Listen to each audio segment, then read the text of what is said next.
morning and happy Sabbath. My name is Salvador Gomez, and we're going to continue in our Bible study on the third angel's message. And as you remember, we are looking at the Sabbath and Sanctuary Conferences. And in this particular conference where we're picking up, we had read this particular verse in Revelation 14:12. This is part of the third angel's message, where the Bible says this: "Here is the patience of the saints. Here are they that keep the commandments of God and the faith or testimony of Jesus." And we dealt heavily with the testimony of Jesus, which is also called the spirit of prophecy, under the ministry of Ellen G. White. And now our focus is turned to what is the keeping of the commandments of God. And we went through Bates' study that he had given in this very conference, and we saw that I probably didn't do it justice, probably didn't give it with that same enthusiasm that Brother Bates did. But we saw that there was a clear distinction between the law of God and the law of Moses, right? And so God gives us that clear distinction in His Word, and that those texts that we were able to read were found mostly, I want to say all of them were, part of the New Testament. May God help us see the clear light. That clear light was given at this particular meeting, and then this would be the following quotation taken from that same history. Now notice what it says: "It was this meeting in the unfinished chamber of Albert Belden's home at Rocky Hill that Ellen White later referred to as the first conference that was ever held among who? Seventh-day Adventists." Okay, and so this was even way before notice the date, 1886. So when they had this meeting, they were still not referred to as Seventh-day Adventists. Okay, we're talking about 1848. At a later time, as they look back on that meeting, this is where she's referring to them, right? Having the name Seventh-day Adventists. The first conference amongst those that came together under the third angel. That new movement was just taking place. Notice what James White called it. He said James White spoke of it as the first under the message. Which message? The third angel's message. Okay? Because this is the light that God was giving them, as we just read in Revelation 14:12, that they do what? They keep the commandments of God and have the faith or testimony of Jesus. And so this is the clear light that was given at that particular conference. Again, the distinction between the law of Moses and the law of God. Why? Because the majority of Christendom at this time was rejecting the law, right? They were rejecting these commandments because of the popular teaching that these commandments were done away with at the cross, right? That they no longer had to keep these commandments. But in reality, what Paul was referring to was not the Ten Commandments, but the law of Moses, the rites, the ceremonies, the sacrifices that were taking place in the sanctuary. Does that make sense so far? Mm-hmm. Now notice what it continues to say under the same conference. "Soon after this, the Whites were invited to attend a conference at Volney, New York, in August 1848. They had no money for travel, so James was glad to find an opportunity to earn means by cutting hay on nearby farms. To his friends Stockbridge Howland and at Topsham, he wrote on July 2nd. Notice what he writes. I'm owed 5 days for unbelievers and Sunday for believers and rest on the 7th day. Therefore, I have but very little time to write. My health is good. God gives me strength to labor hard all day. I have mowed 8 days right off and felt hardly a pain. Brother Holt, Brother John Belden, and I have taken 100 acres, that's 41 hectares, of grass to mow at 87.12 cents per acre. 41 cents per hectare. And bored ourselves. Praise the Lord. I hope to get a few dollars here to use in the cause of God. That summer, James White earned $40 in the hayfield. He used part of the money for the needed clothing for the family and part for travel to Western New York State. Reluctantly, James and Ellen left baby Henry and Middleton in the care of Clarissa Bonfoy, with E.L.H. Chamberlain accompanying them. They took the steamboat for New York City en route to Volney, where the conference was to be held in David Arnold's barn. And so, as you can see, James White had to work really hard, cutting all that hay. 100 acres. How much is that? And he only got... It's 1 acre times 100. Yeah, and he only got $40 at the end. Now, back then the dollar was worth its weight.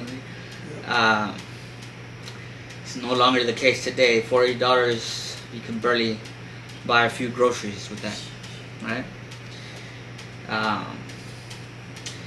But yes, he was a hard worker for the cause of God, as we can see.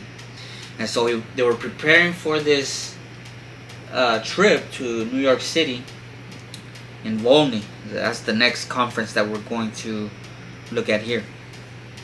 It says here, on Friday, August 18th, about 35 people gathered in the Arnold barn to hear the leading workers, including Joseph Bates, Chamberlain, and James and Ellen White. Hardly two agreed on doctrines. Each was strenuous for his or her views, declaring that they were according to the Bible. Now, does that sound like something that takes place today? Right now, yeah, same thing. Right? We're all having these different views being pressed upon us, saying that they are from the Bible. Okay? But notice what happens in this particular meeting where the same thing is taking place. It says some of these points of views were in conflict with what had been shown to Ellen White in vision. And so remember that vision that was given to her of the people of God on that path, right? The midnight cry was shining from behind them. That particular vision, the day star vision, a lot of the things that were being, or a lot of the points of views that were being shared were in conflict with that vision. Okay, and so notice what she wrote. She wrote of her reactions and subsequent happenings. This is what she says. These strange differences of opinion rolled a heavy weight upon me, especially as Brother A spoke of the 1,000 years being in the past. And so these 1,000 years are referred to as the millennium, right? And when does the millennium actually take place? In the future. We're talking about after Jesus Christ comes the second time, then the millennium begins. So this Brother A was saying that it was in the past, that it had already been fulfilled. And so this caused much grief upon those that knew the truth. It says, Brother A spoke of the 1,000 years being in the past. I knew that he was in error, and great grief pressed my spirits, for it seemed to me that God was dishonored. Right? And so God is dishonored by error when we present error. She felt the same thing when these false theories were being presented. She said, I fainted under the burden. Brethren Bates, Chamberlain, Gurney, Edson, and my husband prayed for me. And notice what happens next. The light of heaven rested upon me. I was soon lost to earthly things. Then, she says, my accompanying angel presented before me some of the errors of those present, and also the truth in contrast with the errors. So now she's in vision. Now God steps in to help them clarify with these different opinions that were being expressed, claiming to be from where? From the Bible. From the Bible. Okay, so the spirit of prophecy here is in action. We're seeing that she begins to receive the instruction from the angel. It says, my accompanying angel presented before me some of the errors. So the errors are being presented to her. Then she says, of those present, and also the truth in contrast with the errors. Okay, so not only are the errors being presented, these are the errors, but also the truth was being presented in contrast. So that way the difference can be seen between the truth and the error. That these discordant views, which they claim to be according to the Bible, were only according to their opinion of the Bible. See? And remember the rules of interpretation that were given to us are the way to know whether or not we are in the truth, or whether or not we are giving any false doctrine. But here, again, that is that same state of mind that are being shown here, that those that claim to be sharing what the Bible says are actually sharing their own opinions. And so we need to be able to distinguish those two things, right? Mm-hmm. Here, the spirit of prophecy, which is the spirit of Christ, steps in to help them so that they're able to see the difference. See? Mm-hmm. Okay? She continues to say, we're only according to their opinion of the Bible, and that their errors must be yielded, and that they unite upon the third angel's message. Okay, so this opinion, for instance, Brother A spoke of 1,000 years being in the past. That's in disagreement. It's not in accordance with the third angel. See?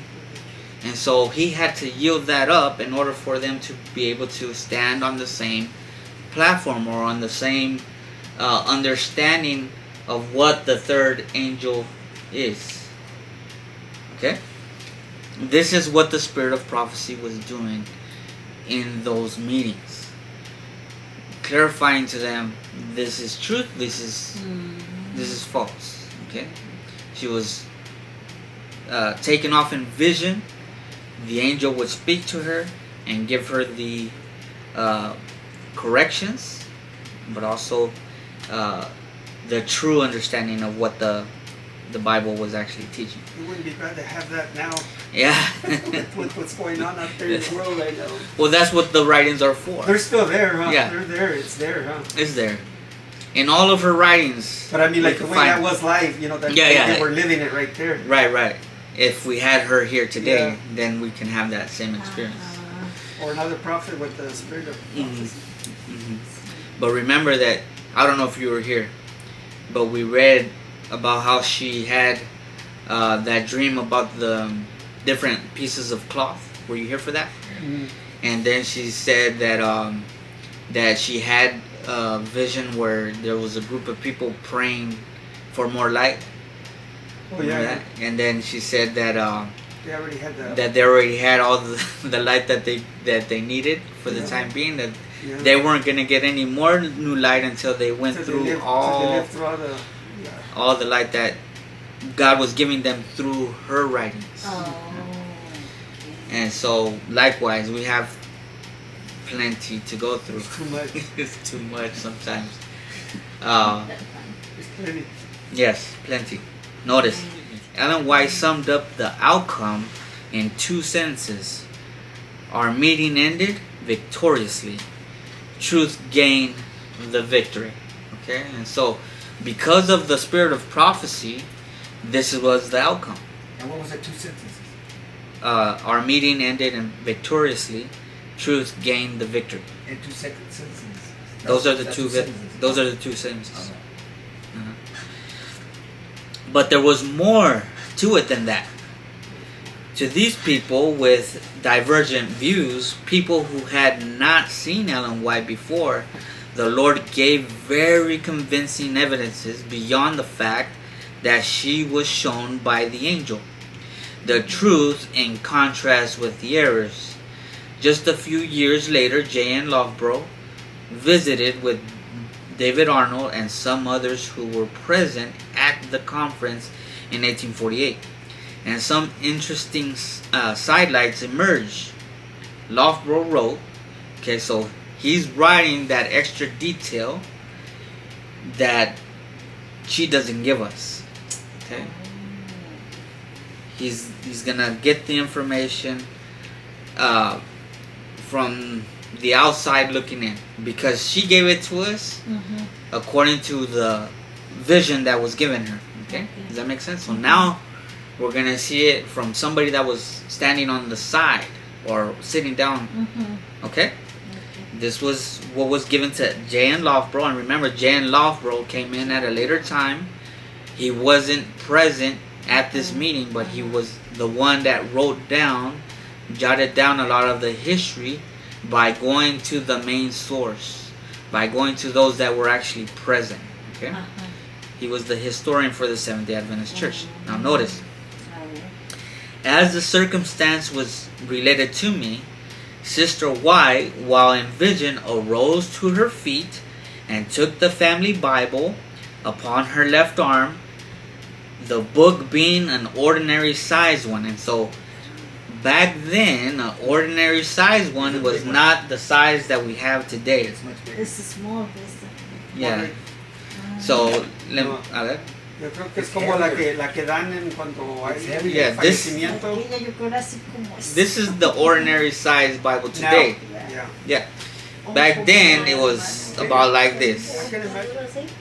Okay, so she has this large Bible on her left arm, like this, and she says, while holding it thus, her eyes were looking upward, and in the opposite direction from the Bible, with her right hand, would turn from text to text. So she's turning the pages, looking upward, and then placing her finger on the text, and would repeat the same. So as she's pointing at the text on the Bible, she's actually repeating what she ain't reading it, because this would be reading it. Yeah, it was. It's like if she was reading it, but she's not reading. She's not looking at the Bible at all while she repeats what the text says. Wow. So. Yes. That. Habían los testigos que no, para que ya no discutieran. There was angels telling her, helping her. So this is why this is why the meeting ended, like it says here, our meeting ended victoriously. Truth gained the victory. Yeah. Because of the spirit of prophecy, because God was using Ellen White in these meetings so that they would know the difference between the truth and error. Right? That was the wisdom of God. God used His wisdom. And so while she was pointing to those texts, it was those texts that God was giving them was showing the error, showing that they were in error. That was giving them the truth. What test? ¿Qué textos eran? We would have to find them. Oh, We would have to find them. But as far as the 1,000 years is concerned, we know that the 1,000 years, according to the book of Revelation, it lets us know that it takes place after Jesus comes. The second time. Second time. So right there, they might have went to that one of those verses. That text, yeah, that more than text likely that text would be the one that was would used. show up.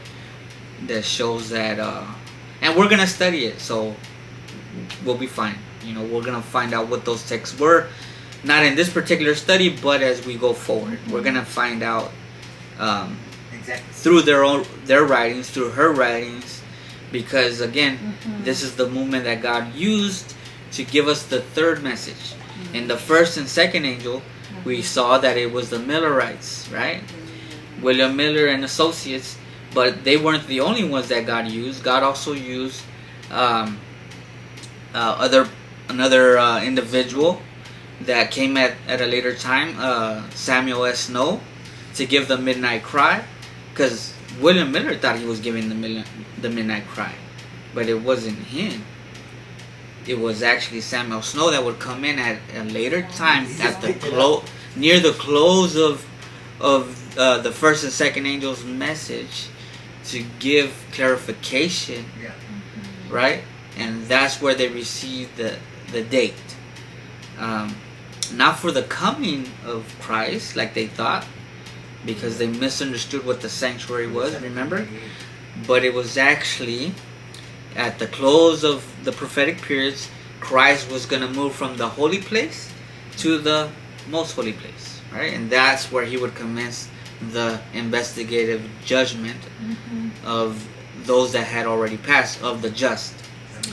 Okay, and so here, this is the group that God is using under the third angel's message. And as we're gonna see each one of those names. I looked up each and every one of the names of those that were leading out in these conferences. There's something very interesting.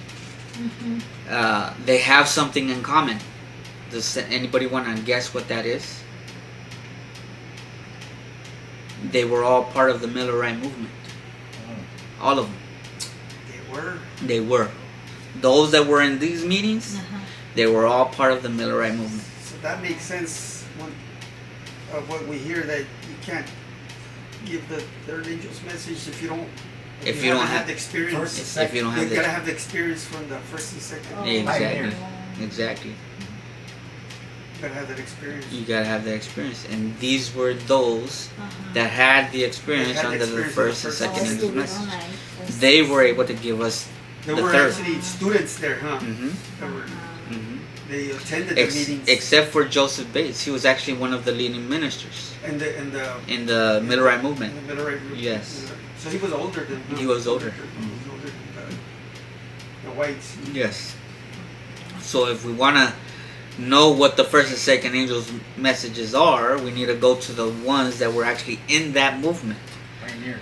We can't go to people that came in at a later time under the third angel, because they had no idea. They didn't have that experience. And that's exactly what she tells us in early writings. Remember we read those quotes? We must go to those that had an experience in the first and second angel. Okay? Now, if they didn't have it and they were good students and kind of learned from them, As long as they were learning from those that had an experience, so it's kind of they like had now, huh? they had the truth, yes. But the issue is, as we're going to continue to see, is that some of them, even those that were in the first and second angel movement, ended up getting sick, or for some reason or another ended up denying First and second. parts of the first and second. And so when that happened, it threw a lot of people off. Okay, and we're going to see that. But Alan White makes it clear that nothing should ever get in the way of us receiving those messages as they were given. Okay, and so they had the same responsibility that we had. is to, no matter what other persons might end up doing, even if they were part of the movement under the first and second angel, we must continue to believe according to the vision, right? Remember, the midnight cry is that light that shines all the way to the city, all the way to the New Jerusalem. That means that light is not to fade away. Yeah, so keep faith.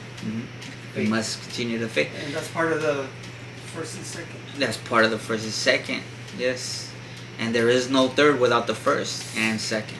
So modern Adventism doesn't teach that. No, it doesn't teach that. So, it's mostly the people that are outside, like us, that were out part of the conference. well, that's the big confusion that's taking place right now.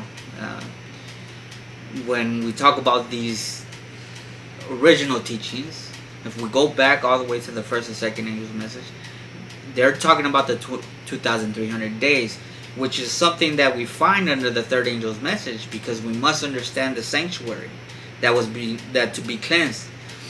But as far as the other pillars that we find under the first and second, they're denying them completely. Right? They're straight on just the third. Yeah, it's just third. They're just focusing on the third angel. By doing this, we put ourselves in Satan's ground, because it's when we end up denying the first and second, then we really can't come to a clear understanding of the third, even though we might know bits and parts or pieces of it. Does that make sense? Yeah. Because when, for instance, when the first angel was given, as we go back, and anybody that wants to go back and look at those videos that we presented, Miller was giving that message of reform, and the message of reform was the 2520. And that particular message was the message that caused them to come out of the churches of that time. When those churches ended up rejecting the message, according to Revelation 14, it said that Babylon would fall, right? So they closed the door on the message, then Babylon falls, then they're told to come out of those churches. You see, that message today in the Seventh-day Adventist Church is exactly what's taking place. When we talk about the 2520, the 2450, these other obscure prophecies for them, not too popular, they're doing the same thing.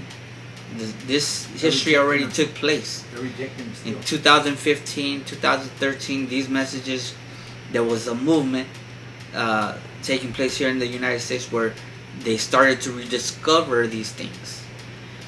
A lot of the Seventh-day Adventist churches rejected these things. The charts were shown, to them again, and they even use them on some of their periodicals, and they have it all in their history books, but they just use it. Oh, that's an old artifact.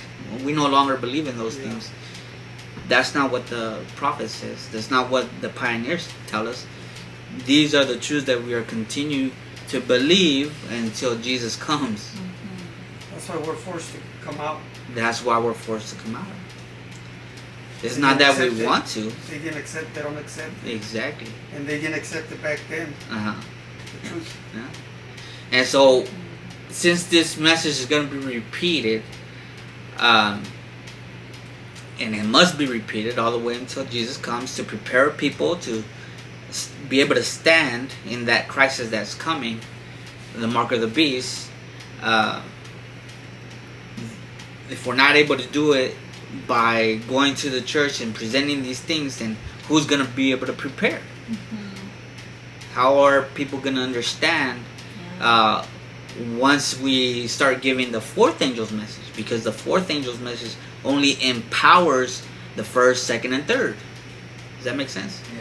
And so when we have a clear idea of what the pioneers were actually teaching and how this history is going to somewhat repeat at the end of time, well, the only way we could understand it is if we know the first and second and third. because it's going to repeat again. Sí, pues sí. Sí, ¿tiene sentido? Tiene que haber una secuencia que respalde Ujú, ujú, lo que se dijo. ujú. Entonces, ¿de dónde sacaron eso? Exactamente. And that's exactly what's taking place when we share these things with our brothers and sisters, Seventh-day Adventist brothers and sisters. They're not recognizing, the truth that was given to us at the beginning. Why? Because it's not being preached. Because it's not being preached. It's a whole new movement has come about. And Ellen White actually prophesies. We're going to see that as we go forward. Okay, we're going to look at the quotes where she talks about a new movement coming about through new books, a new organization, she calls it, right? And besides not being, They're no longer going by the first, second, and third angels. We're gonna go there. Right now wouldn't be the time. But anyway, we're gonna go back to our slide. We just read this. Notice what it says here. Brother Ross, and we're still looking at what was taking place under this conference in Volney. Brother Ross looked at many of the texts to see if she was repeating the one to which she pointed. He or some of the company looked at them all.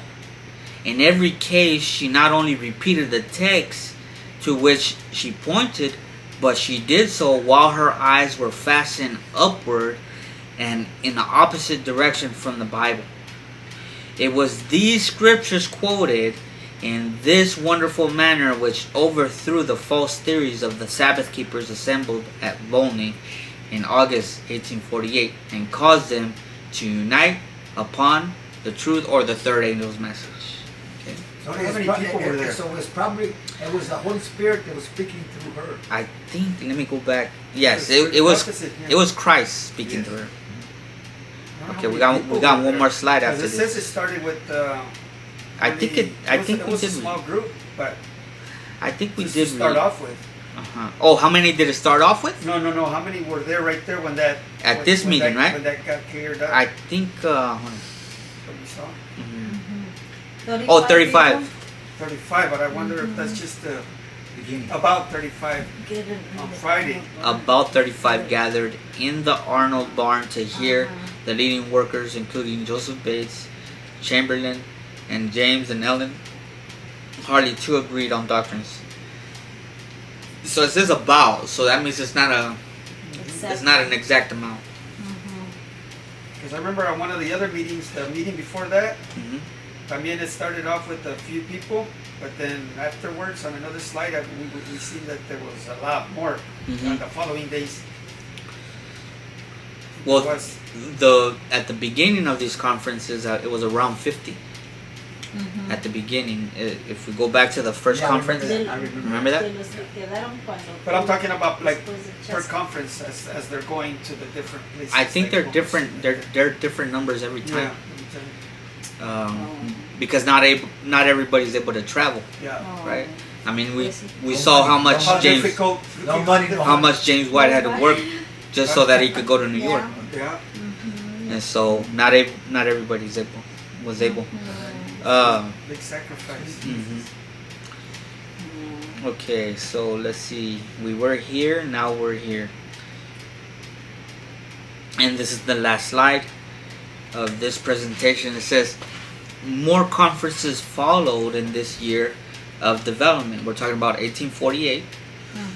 Clarifying and binding together the basic doctrines held by Seventh-day Adventists. And so if we want to know what did the Seventh-day Adventists originally believe, and we're talking about under the third angel's message, if we want to know what doctrines were held by them, then we would have to know what was the messages that were being given in these meetings. And it's all there, huh? Yeah, it's there. It's there. We just need to find them. And I'm gonna I think brother. I'm gonna find Andrew- as much as I can. I think for a while, brother Andrew was teaching on reading those Some of these conferences. some of the conferences. But I think on some of the Yeah. when we were doing online thing. Mm-hmm. I'm gonna see if I can find as much as I can on this, but we will go and because we still have one more chart to look at. Remember, Habakkuk chapter 2, and so we're actually gonna find that at one of these meetings that chart was given, and we have the other part of the messages or the prophetic messages on that chart, right? And so those doctrines are actually on there. Actually, you didn't bring them, huh? You didn't bring those? Oh, you did? I remember a little while ago that I didn't bring them in, but then I remember I go, oh, we're still okay because it's used for the second. Oh yeah, it's for the second one. But I forgot to bring them in because of all the hassle that I had. It's all right. Go through this morning. It's all right. They're in my car. And so once we get into that history, it's gonna be good that you have it with you, so that way we can actually refer to it here as well, because we're gonna find on that other chart is found those doctrines as far as prophecy is concerned, and most of the doctrines are based on prophecy.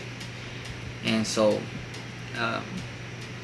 let's go ahead and finish this quotation. It says, more conferences were followed in this year of development, clarifying and binding together the basic doctrines held by Seventh-day Adventists. The early records speak of meetings at Rocky Hill, Thompson, Maine, and Dorchester, Massachusetts in November. The basic team of workers from conference to conference was much the same. And so notice these names right here. James and Ellen White, Joseph Bates, H.S. Gurney, at times Hiram Edson, E.L.H. Chamberlain, and Otis Nichols. And this is Otis. Once we get to Otis Nichols, we're gonna run into the chart. 1850. Joined forces with the basic group. And so when you look up all of these names to see who they were, I mean, James and Ellen White we already know. They're with right? men. Joseph Bates we already know, but there's some obscure names here that we might not know much about. There may be books, huh? Of them. They may written stuff. They wrote books as well, pamphlets. They were on the Advent Review and Herald as well. Advent Review and Sabbath Herald, excuse me. And then Hiram Edson is a popular name.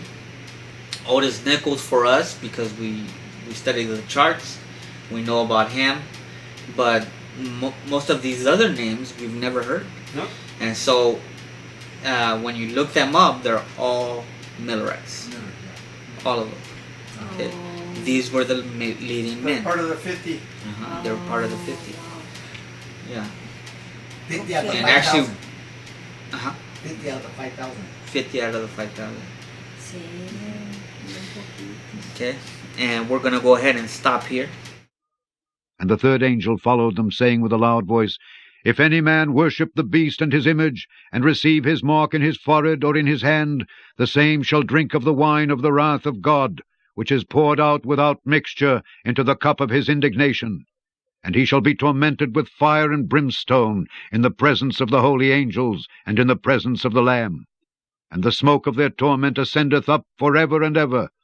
And they have no rest day or night, who worship the beast and his image, and whosoever receiveth the mark of his name. Here is the patience of the saints. Here are they that keep the commandments of God and the faith of Jesus. And I heard a voice from heaven saying unto me, Write, Blessed are the dead which die in the Lord from henceforth.